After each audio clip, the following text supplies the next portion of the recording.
Hello student, welcome to এডুহাব। আমি সৈকত sir, তোমাদের mathematics educator. আজকে একটা গুরুত্বপূর্ণ ভিডিও নিয়ে তোমাদের সামনে এসেছি। রেলওয়ে আরপিএফ কনস্টেবলের কিন্তু রেজাল্ট বেরিয়ে গেছে। ছেলেদের, মেয়েদের এবং ক্যাটাগরিজ ওয়াইজ কিন্তু আমি প্রত্যেকের রেজাল্ট বলবো, তোমরা একটু পুরো ভিডিওটা দেখবে এবং এনটিপিসির রেজাল্ট বলো এই সম্পর্কিত অনেকগুলো তথ্য তোমাদেরকে দেবো। তোমরা কিন্তু কমপ্লিট ভিডিওটা দেখবে আর চ্যানেলে নতুন হলে অবশ্যই সাবস্ক্রাইব করবে। দেখো, এখানে ছেলেদের এবং মেয়েদের আলাদা করে কিন্তু কাট অফ বেরোয়, তোমরা যারা জানো, পরীক্ষা দিয়েছো অলরেডি। তো ছেলেদের ইউআর যেমন কাট অফ হয়েছে 76.82, এসসিদের গেছে 70.19, এসটিতে গেছে 65.67, ওবিসি গেছে 74.06, ইডব্লিউএস হচ্ছে 71.92।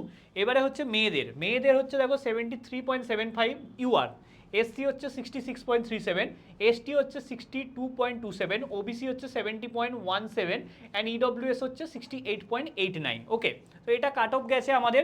তো যারা যারা কোয়ালিফাই করেছো তাদেরকে কংগ্র্যাটস, ঠিক আছে। এবারে দেখো, রেলে কিন্তু তাড়াতাড়ি রেজাল্ট বের করছে। এর আগে রেলে যখন পরীক্ষা হতো অনেক দিন সময় লেগে যেত, ঠিক আছে, রিক্রুটমেন্ট হতে হতে কিন্তু 4 বছর 5 বছর পেরিয়ে যেত। কিন্তু রেলের এখন কিন্তু যথেষ্ট দ্রুততার সঙ্গে কাজ করছে, তাড়াতাড়ি রেজাল্ট বের করা, এক্সাম তাড়াতাড়ি কন্ডাক্ট করা এবং জয়নিংও তাড়াতাড়ি দেবে আশা করছি, ঠিক আছে। তো যারা এনটিপিসি হয়ে গেছে এই কয়েকদিনে এবং কয়েকটা দিন বাকি আছে, 24 তারিখে লাস্ট এক্সাম, তো যারা অ্যাসপিরেন্ট আছো তো তোমরা কিন্তু মন দিয়ে পড়াশোনাটা চালিয়ে যাও। তার কারণ হচ্ছে খুব তাড়াতাড়ি রেজাল্ট বেরোবে এবং সিবিটি 2 এর জন্য কিন্তু প্রিপারেশনের কিন্তু তখন সময় পাবে না। কারণ সিবিটি 2টা পাস তো না করতে পারলে, শুধুমাত্র সিবিটি 1 পাস করলে তাহলে লাভটা কী হবে। তো সেই জন্য আমি তোমাদেরকে বলবো, যারা যেমনই পরীক্ষা হয়েছে তারা কিন্তু কন্টিনিউ পড়াশোনাটা চালিয়ে যাও। না হলে কী হবে বলো তো, সিবিটি 1 কোয়ালিফাই করলে হট করে ডেট দিয়ে দিল, তখন সিবিটি 2 ভালো করে তুমি দিতে পারলে না, ঠিক আছে। এবং যদি নাও পাস করো তাহলে তোমার লস নেই। সিবিটি 1 ধরো তুমি পাস করলে না, তোমার কিন্তু লস নেই। তার কারণ হচ্ছে রেলে কিন্তু পরের বছরে আবার এনটিপিসি বেরোবে, আবার গ্রুপ ডি বেরোবে, আবার টেকনিশিয়ান বেরোবে। টেকনিশিয়ানের কিন্তু অলরেডি একটা আমরা জানতে পেরেছি যে একটা নোটিশ ওরা দিয়েছে, ঠিক আছে। তো টেকনিশিয়ানের ভ্যাকেন্সি কিন্তু খুব তাড়াতাড়ি আসতে চলেছে। তাই রেলের জন্য কিন্তু যারা কমপ্লিট প্রিপারেশন করতে চাইছো, একদম নতুনভাবে, নতুন অ্যাসপিরেন্ট শুরু থেকে পড়তে চাইছো, তাদের জন্য কিন্তু আমাদের কোর্স আছে। আমাদের এই কোর্সে কিন্তু প্রত্যেকটা সাবজেক্ট, ম্যাথ বলো, রিজনিং বলো, জিএস পোর্শনটা বলো, সব ইন্ডিভিজুয়াল ফ্যাকাল্টি আছে।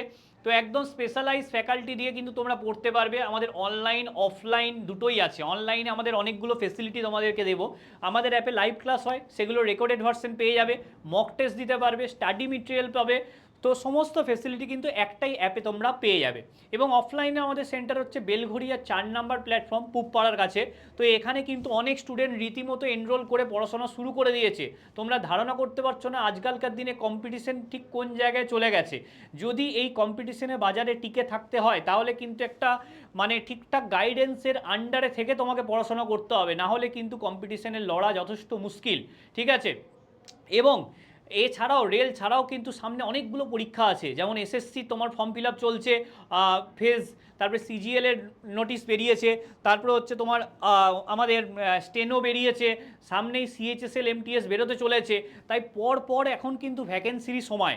কিংবা যারা ব্যাংকের পরীক্ষা দাও, ব্যাংক আর কিছুদিনের মধ্যেই তোমার ব্যাংকের আমাদের সিজন আসছে, ঠিক আছে, সেই সময় কিন্তু আমাদের পরপর ব্যাংকের এক্সাম বেরোতে থাকবে। তাই ওবিসি কেসে কি হচ্ছে না হচ্ছে এইসব না ভেবে রাজ্য সরকারের যে চাকরিগুলো যদি কোনো দিন ভাগ্য ভালো থাকে দিতে পারবে সেটাই ভাবো, কিন্তু টার্গেট তোমাদের যেন থাকুক সেন্ট্রাল গভর্নমেন্ট এক্সাম। কারণ নিয়মিত পরীক্ষা হচ্ছে, স্বচ্ছতার সঙ্গে পরীক্ষা হচ্ছে, দ্রুত রেজাল্ট বেরোচ্ছে, দ্রুত রিক্রুটমেন্ট হচ্ছে। তাই আমি তো বলবো সেন্ট্রাল গভর্নমেন্ট এক্সামগুলোকে ফোকাস করে এগোও। সে এসএসসি হোক, কিংবা রেলওয়ে হোক, কিংবা ব্যাঙ্কিং হোক, কিংবা ইউপিএসসি হোক।